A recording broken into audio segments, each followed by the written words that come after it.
Hey, everybody.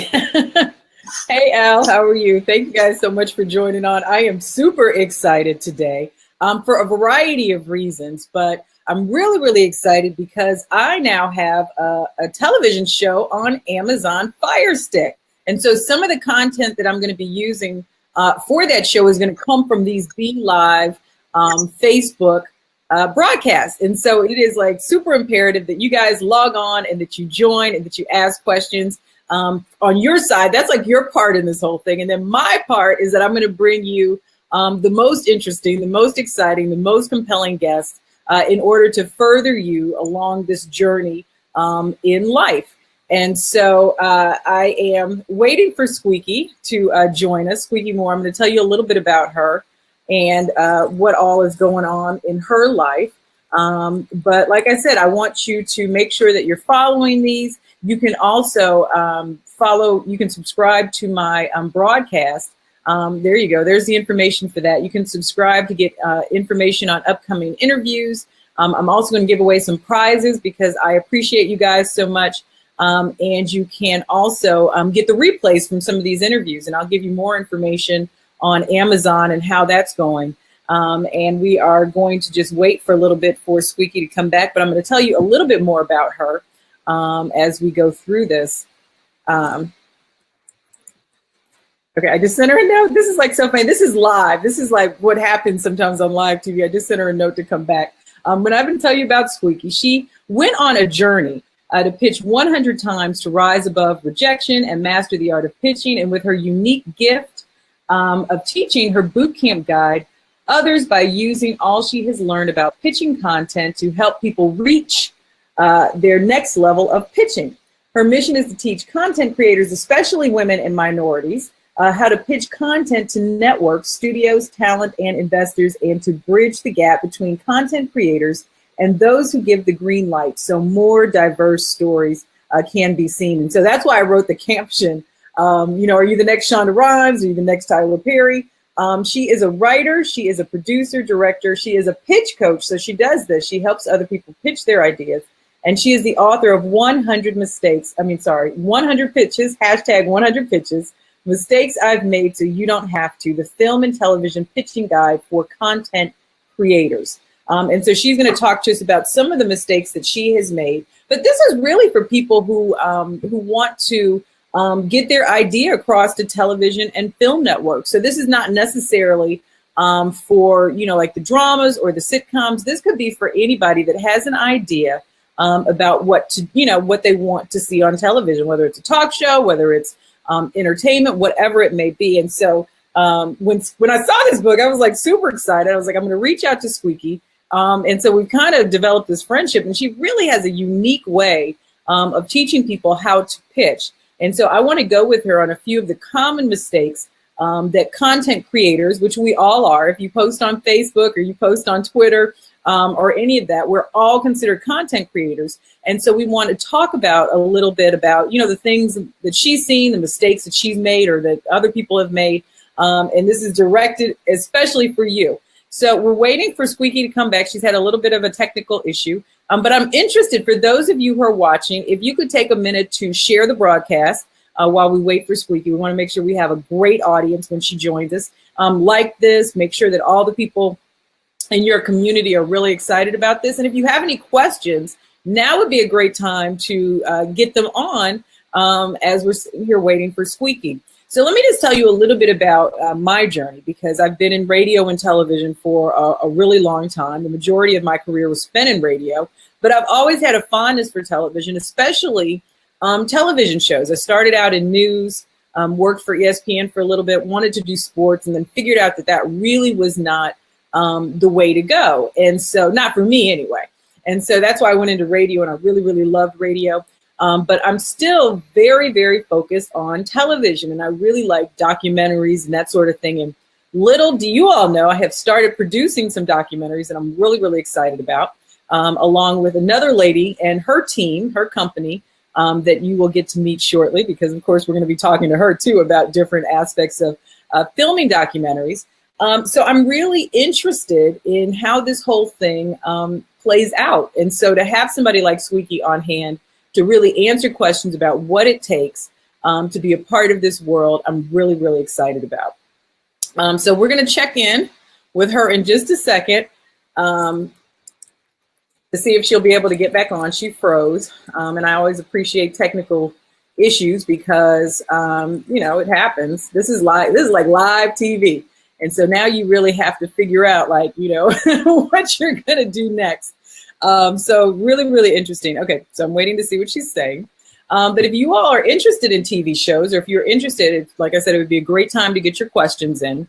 One of the things that I'm doing, I mentioned briefly at the beginning of the broadcast, is that I'm going to have a new show on Amazon Fire Stick. So if you have an Amazon Fire Stick, if you have a Roku, if you have a Kindle TV, I am going to have a show on there, and it's going to be called Authority TV with Nikki Woods. And really what we're going to be focused on is learning from the experts like Squeaky Moore is in her field about what it takes to really make, stand out, to make a difference and that sort of thing. And so it looks like she's on. Squeaky?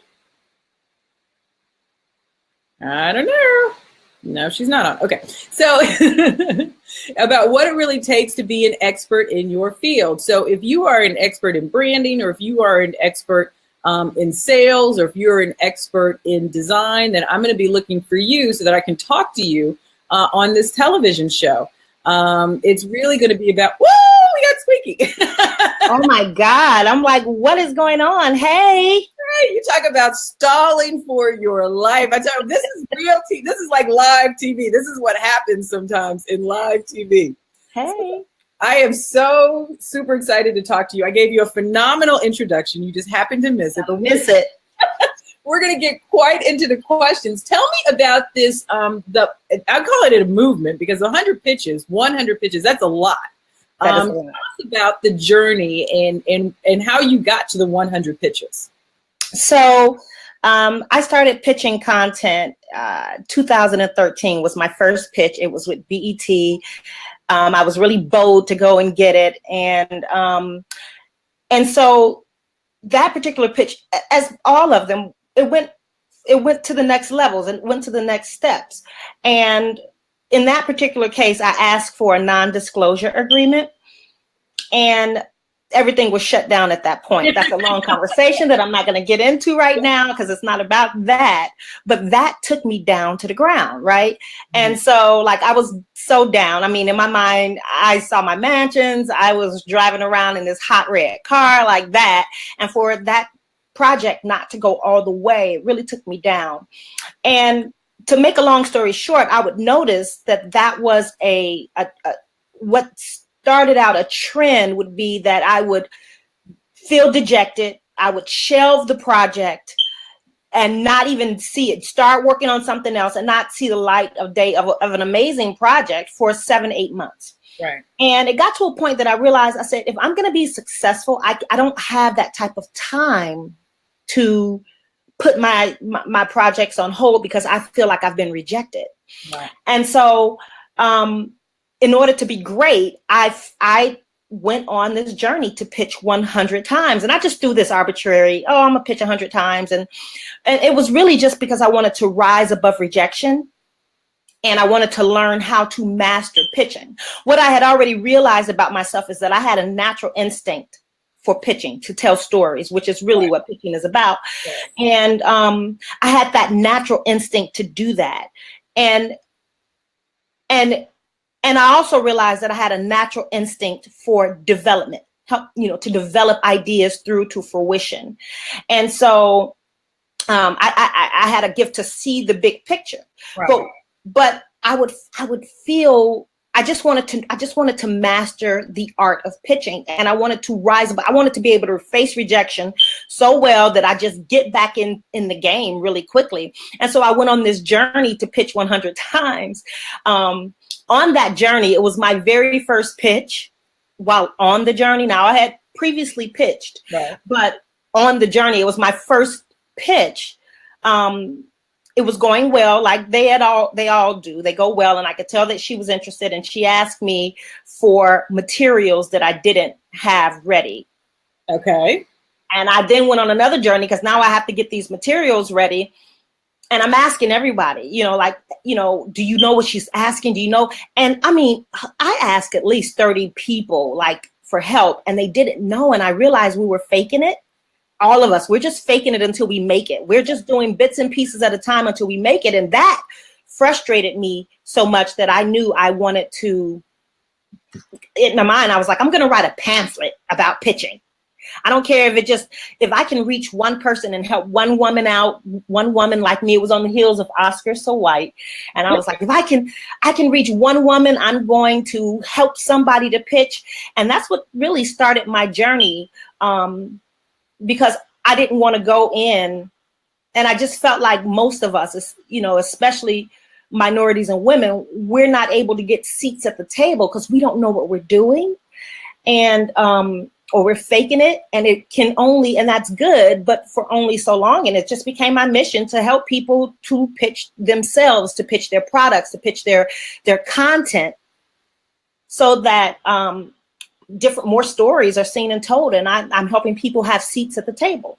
Okay, now you said a lot, and I really want that's okay. That's okay. I say a lot too. But I just want to go back because I think that even for people who are not interested in being like the next Shonda Rhimes or Tyler Perry in that particular field, I think even as entrepreneurs, we're always pitching too. Whether it is we're launching a course, we're all always pitching. So I definitely want to talk about that. But I really want to start with the rejection piece of it, because I'm a little surprised that you said that, only because being in the entertainment business, I think that we all have to learn very early on to have that thick skin. It's like I talk to people all the time that have never like walked that journey. And really, I mean, it's like it's us. Everything we do is us. And so if people say no to us, it's like they're rejecting us and who we are. And so how long did it take for you to really develop that toughness to kind of just let the rejection roll off your back? I'm going to say about 2 years. And I don't know if I've mastered it. I have a different perspective about rejection, or about the word no, or we pass. It's going to be a pass for us. I have a different perspective. And I don't believe that when I'm told no, or when something doesn't go right, I don't believe that it's a loss. I believe it's still a win, because no matter what, no matter whose door I go into and who I'm meeting and chatting with, I know that I'm fully prepared. I know that I'm a great storyteller. I know that I'm laying all of the information out on the table. And so at the end of the day, what I'm being told is, listen, it's an open door policy with you. You can come through my doors anytime, because they know that I'm not wasting their time. And really, everything is a relationship game. So what's no today, tomorrow, and the next idea is going to be yes. I just need to be able to establish and build on the relationship. So my perspective has shifted over 2 years of time, as far as rejection is concerned. But one big piece, and I may be giving way to one of my top 5 things that you need to do in order to pitch, but the biggest piece is where your head game is, right? You can't go in and sell anything. I don't care what you're selling. And I just want to note that a lot of my clients, Nikki, are entrepreneurs, people with product, people that are going in to pitch investors or venture capitalists. Those are a lot of my clients, believe it or not. It's random how that happened, but they are. And so it's really about where your head space is, right? And the confidence that you have. Before I would go into a situation and I'm doubting and I don't value what I have, or I'm questioning, am I a great storyteller? Is this something good? And so you can't show up right in doubt, right? You just can't show up. And so over those 2 years, I went from pitching to offering an opportunity. Okay, now we got to stop, because you said 2 things that I want people to stay with. And okay. I don't want them to forget this, because you said really 2 big things. One is no really is not no. No. For you anyway. It's either not now for them or not with them. And that no shouldn't stop anybody. And I think that is such a mindset shift Because even when I teach people how to pitch the media, it's, people will get a no. They'll send that one email, they'll get a no, and then they'll like go sit in the corner. And I'm just like, that in anything in life, that is just not the way it works. And then the other thing is that your mindset is everything. I had a call this morning. I do these things called success sessions where we kind of talk about the mindset of success, because it is huge. It is huge. And your mindset will shut everything down for you.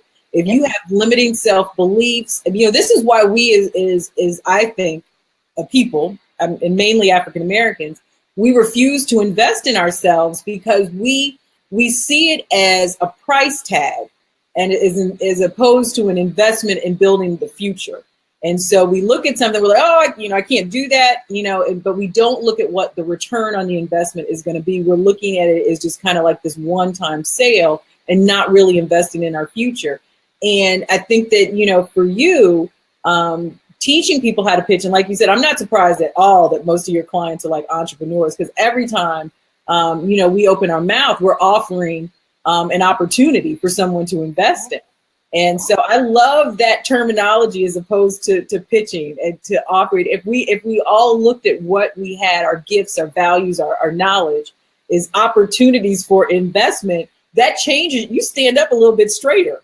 It takes you back. It's like, whoa, let me. It's opposed to trying to sell something. And I think for people, because I always tell people, like, I'm not a salesman. I just know what I can do. And so, but to think of it that way is me always offering an opportunity for people to invest in themselves and build their future, build their business. That just changes everything. That is so good, Squeaky. Thank you. And I just think it's an 80-20, believe it or not. I think it's 80% where your head is and 20% once you sell, because again, my journey on development, this whole self-development piece took about 2 years, and it's still an ongoing journey. I still have to work on it every morning at 5 a.m. Let's just be very clear. I get up at 5 a.m. to work on my head game, because I know that I have big goals, and I know that on my to-do list, it ain't no small crap on there. It's like I'm trying to reach out to CEOs. I'm trying to reach out to partner with corporations and all of these different things, right? Or I'm trying to sell I'm trying to offer people opportunities. And that takes a lot. Like by the time I actually get on the phone to sell myself or to offer this opportunity, I'm ready to jump off a bridge, because I've said over 100 affirmations. I've meditated, I've talked this whole success thing to myself. It's a ritual, that you kind of have to put in place. But one thing that I realized on this journey was that, as spiritual as I'd like to say I am, I had the faith of an atheist. Like, you can explain that. Like I had no faith, or my faith was so blind. My faith was so blind. I thought you got so deep, I didn't even understand it. Okay, I got it. No, I didn't believe. I didn't believe in the God that I said, that I thought, that I followed, that I believed in. I didn't believe in that. And not only that, but I didn't value myself. I didn't value the years of experience. I still questioned it. You know what I'm saying? And so those affirmations and that morning ritual was imperative to rise to the occasion, so that I can set out literally every single day, even to just get on this live with you. I have to be in the right space to sell myself and to sell my tips, right? I believe them, but will they believe them? And then, I just really want to connect at the end of the day. Thanks, Daryl. But really, it takes a while to get into the headspace, and I believe that that's a much larger percentage than actually selling what you have to sell. Yeah, and I tell people all the time, it's really like a tricky business when what you do is so much a part of who you are. Like I can't show up and not help somebody. You know what I mean? And at the end of the day, it's not really about me making money from it. It's about me providing value, because I know that's what I'm here to do. And so like you, I mean, it's at the end of the day, I just want to connect and I want to make a difference. I want to make an impact. Yeah. So it's funny to have a conversation with somebody who's who thinks so similarly. I'm up at 5'2", but I'm working on my mind and my thighs. Okay. Right. Absolutely. I don't want to go into that. That's another long conversation. But sure. Yeah, but I just love it. So let's just talk, because I know that your time is, valuable, and I want to make sure people get what they come from. Let's talk about a few of the common mistakes that people make. We talked about the mindset, but what about, and this is another thing that I think that people are afraid of. They're afraid if they show up and they give too much, that they're going to lose out because there's nothing else to buy into. And I have found that with sharing on social media and sharing in blog, people are like, you tell so much. But what is your thought on that when it comes to pitching? Well, they may be different. I just feel like I, like you, give a lot of information out. And I just believe that, first of all, if I'm the secret sauce, right? You're the secret sauce. Right. And so I can give as much information out, but it's like it's like having a math book. All of the information is in there, but people still need the teacher to help them put it all together, right? And so, I don't hoard information, because there's always more where there came from. It's, no matter, I can be given the pieces to the puzzle, and I still have to narrow it down for each individual to make it more specific to their project, their product, their business, what they're selling, their story, their content, right? So it changes. It's going to change no matter what. And I, the anointing that I have, it's there, and it can't really be. It can't. It's just mine. It's my anointing. So, but what about the thought of pitching an idea versus pitching a fully developed concept? So, as far as pitching is concerned, well, that's one of the biggest common mistakes, is that many people go in and they pitch just this idea. When think about all of the ideas that we have, Nikki. So many that we do absolutely nothing with, right? You can't go to someone, or you shouldn't go to someone saying, I was thinking that, I had this idea and I was it was like this. And it's just as simple. And so when they start asking you questions and you haven't really fully developed the concepts or anything behind the project, or you haven't really done the work, then you're going to fall flat. And then you're wasting your time, right? First impressions are 100% the best impressions. You might not get the opportunity the second time, right? And even, again, if they say no, they say no. That's neither here nor there. The point is that you showed up prepared and ready, right? But if you don't show up prepared, you may not get that opportunity again. You won't be able to walk through that door. So the idea of preparation, or being fully prepared or fully developed through and through, it can lose you the deal. In a situation where I had someone go up, and they're on TV, mind you, they're going up on national television on one of those pitching shows that are nationally aired. And it was one thing that came out in our pitching and our coaching sessions. I said, what's your product? What's the price? What's the retail price? How much does it cost? And she was like, well, I typically about $40 to $50. And I'm like, well, which one is it? Let's talk about it. Right. And I said, listen, before you go up there, I don't care what you need to do. If you need to go to the store and price every single item, you need to do that. And I believe that was the very thing that lost her. She passed one round or two rounds, but I think that was the thing that lost her the deal. She didn't have that ready. And so we have to be fully prepared with these different, we have to do the work. No, absolutely. I think that for me, you can always tell when somebody's not quite sure. And that energy is so apparent. And it's like because I coach people on television, presentation and that sort of thing. And you can tell when somebody's nervous and they're hesitant, and that makes you nervous and hesitant. And you can't really make a decision, whether it's a purchasing decision, whatever kind of a relationship, if you're nervous and you're hesitant. So no one's going to swear on you. No one's going to invest in you, not even time, if you're not fully developed, fully sure, fully thought through. So, and I don't even know, because like with me, I tell people all the time, if you come to me with a great idea, like you have a great idea for an interview or whatever, even if I can't necessarily use it, because obviously time and, it's limited. You can't put everything on. If it's great, not only will I remember you and hopefully develop a relationship like you said, but I'll refer you.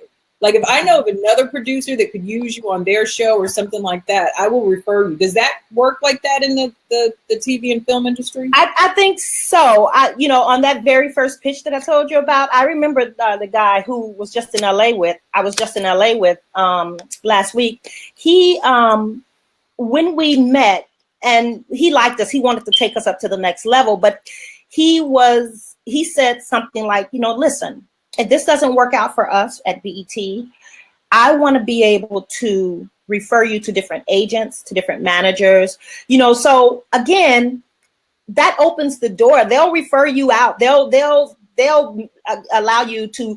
Right now, I get a lot of people saying, you know what, I want to introduce you to this person, or hey, that idea that you have, it's not good for this network, but it's going to be great for Vice.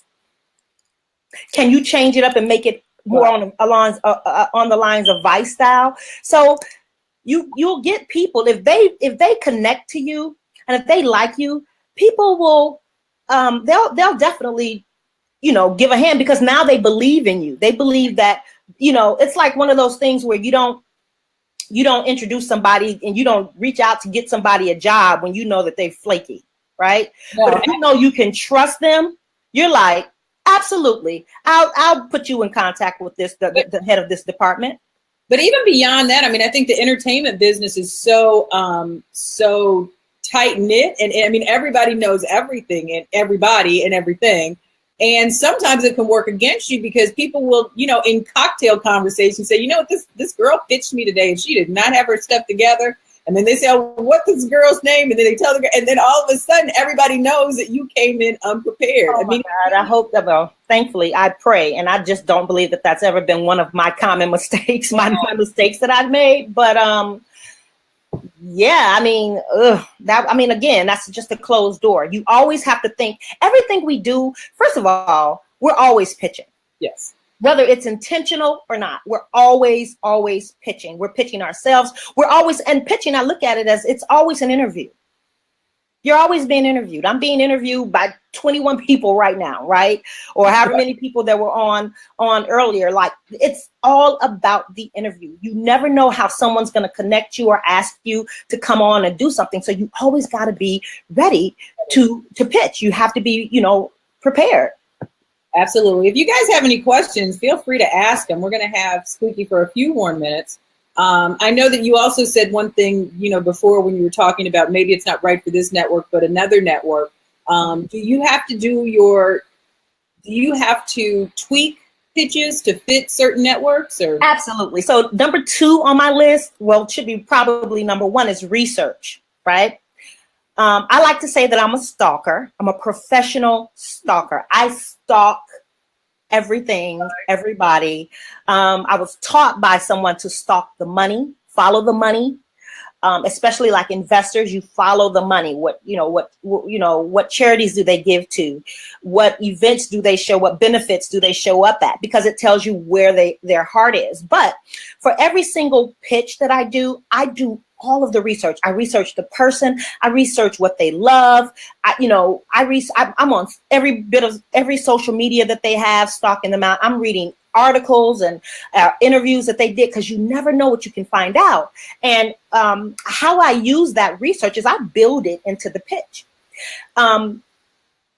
Sometimes I'm very direct with it. Oh my God, I loved what you did in blah, blah, blah, blah, blah, blah, blah, blah, blah, blah. Because we're all, human. We all have our insecurities. It's nothing better than to hear that someone has researched you, they've really been following you, and they like something you do. We have our insecurities and we have our egos. And that's what I tell people. And our egos, right? They underestimate the size of the ego that you have to be in the entertainment business. And I'm not saying that in a negative sense. Absolutely. You never know. And so to tell someone that they've done something awesome, and to literally be like, not just general, right? Because to say, oh my God, I think you're so awesome.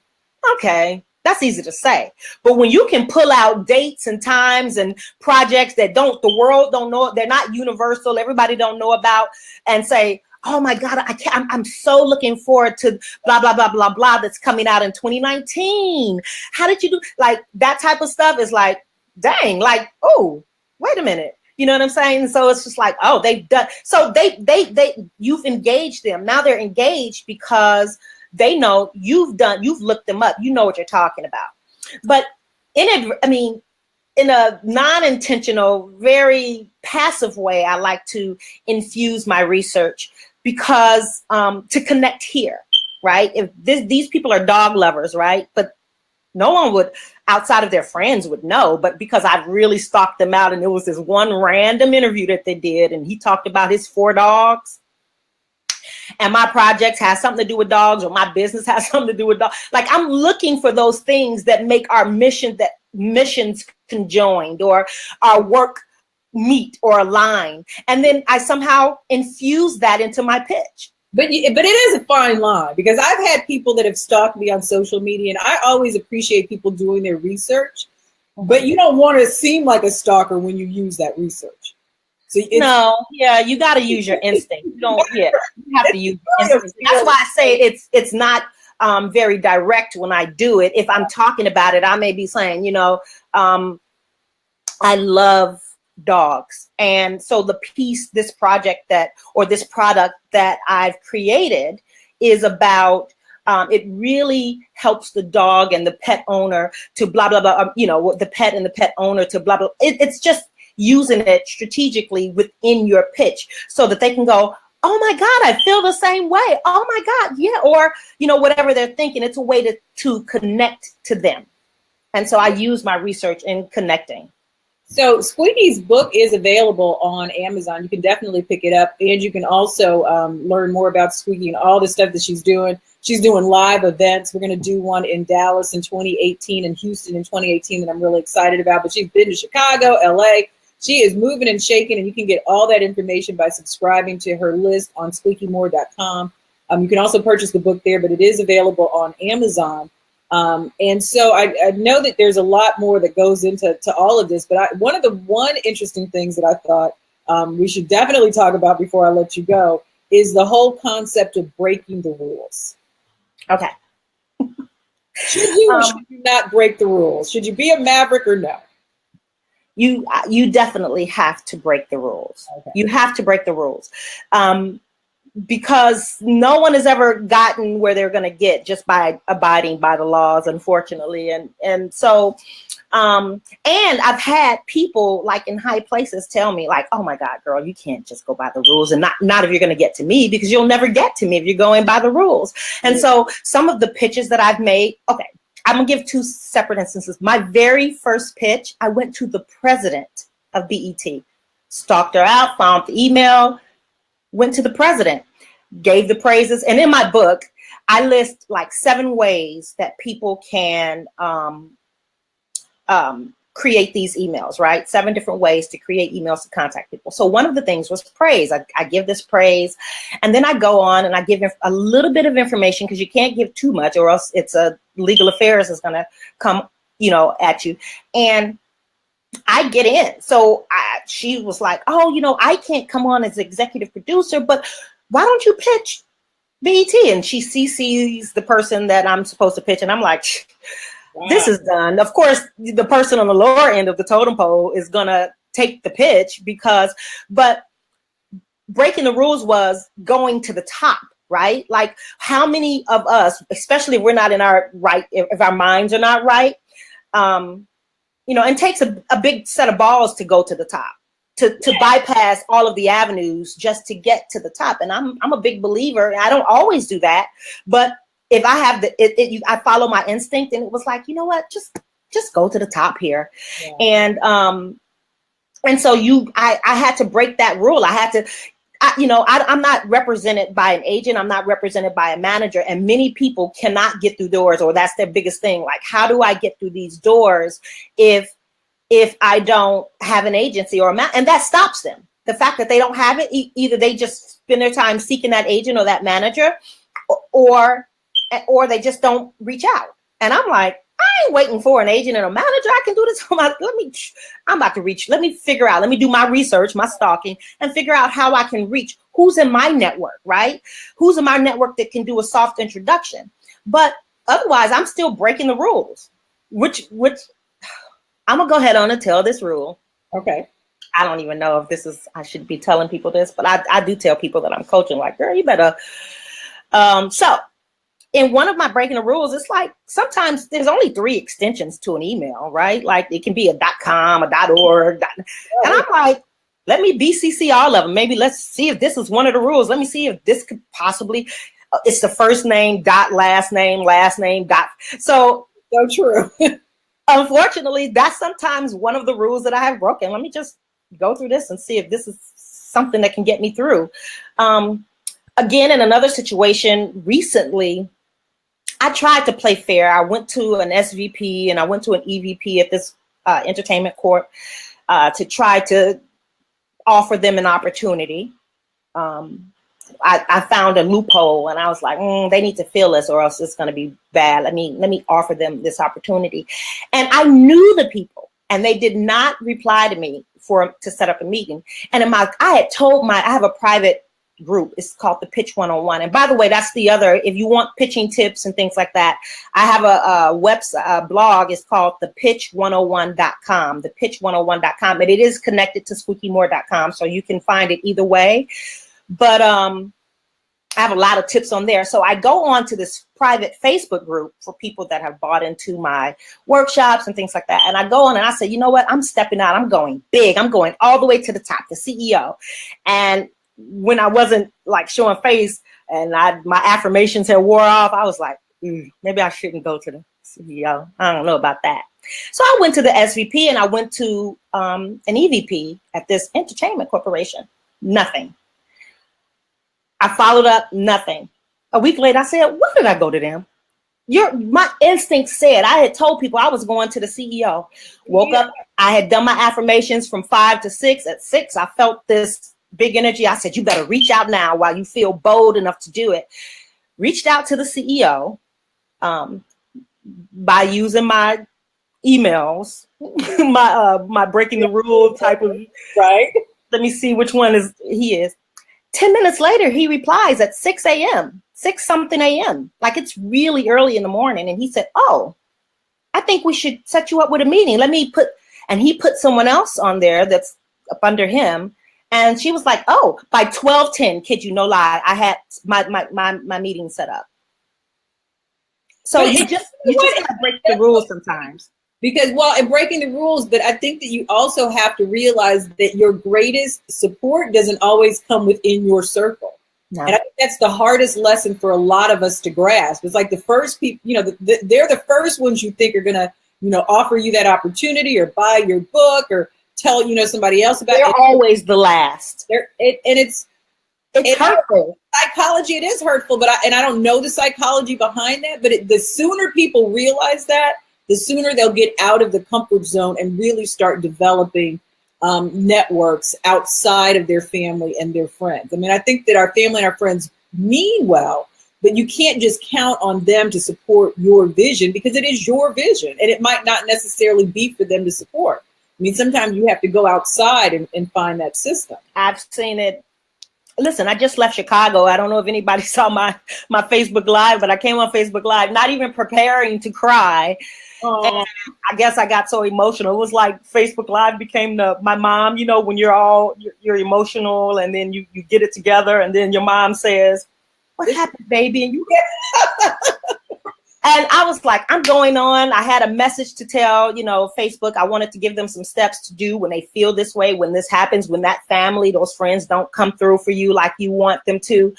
And got on there and I burst out into tears. But that's neither here nor there. The point is that I don't believe that your family and your friends or the people that are closest to you, they're not truly believers until a bunch of other people are believers. Unfortunately, they have to see it for themselves. And it's really unfortunate, but it happens. And so now I have a bunch of believers in my family and in my friends.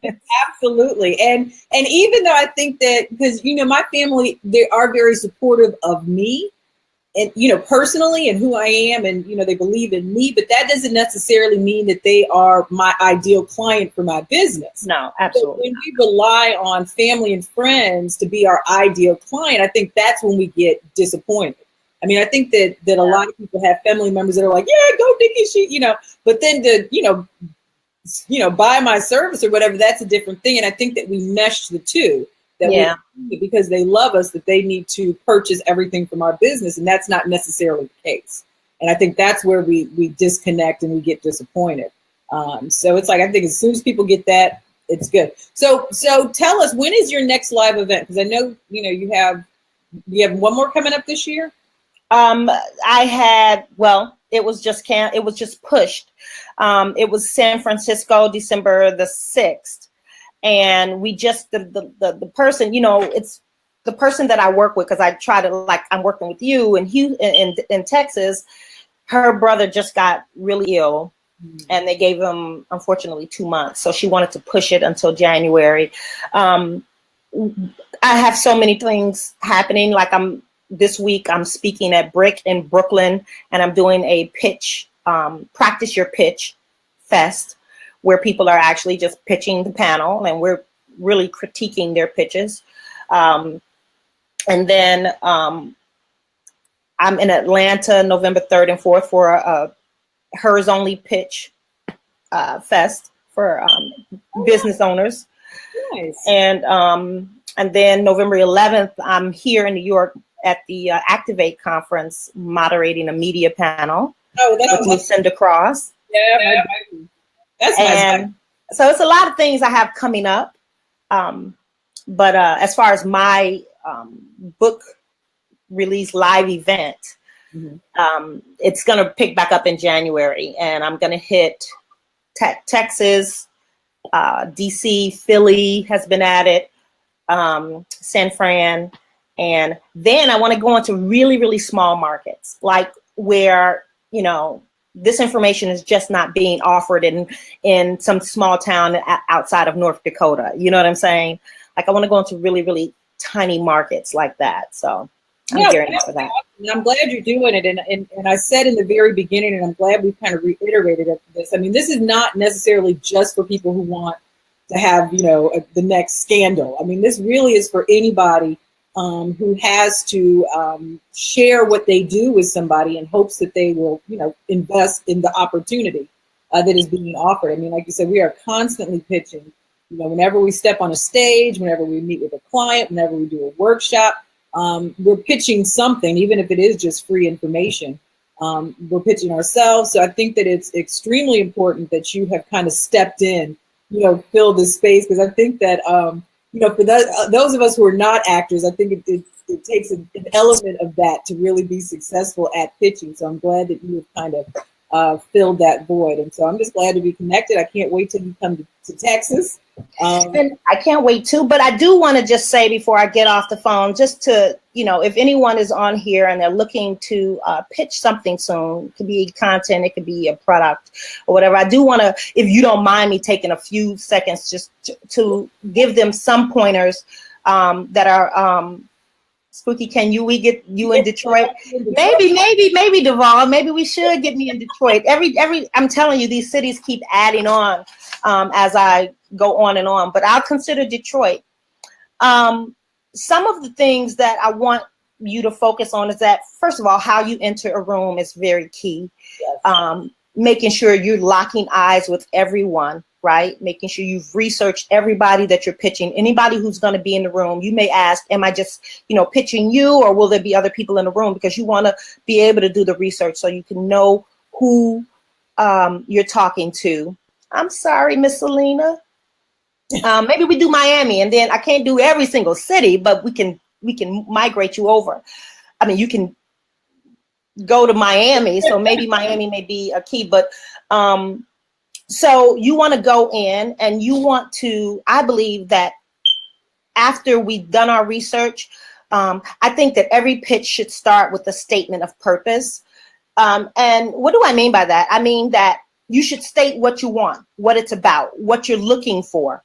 I'm being very general because we're talking to such a general audience, and I don't know what your pitches are. But if it's a statement of purpose, hey, I'm here because I'm looking for this amount of money, and I will do this amount of money in exchange for, if you were to invest in this product, this is what you'll get, return on investment, whatever. Or you might just state your purpose. I'm looking for you to potentially partner with me and give blah, blah, blah, blah. Or I'm looking for sponsorship, or I'm looking for, product integration. I'm looking for someone to partner with me with product integration.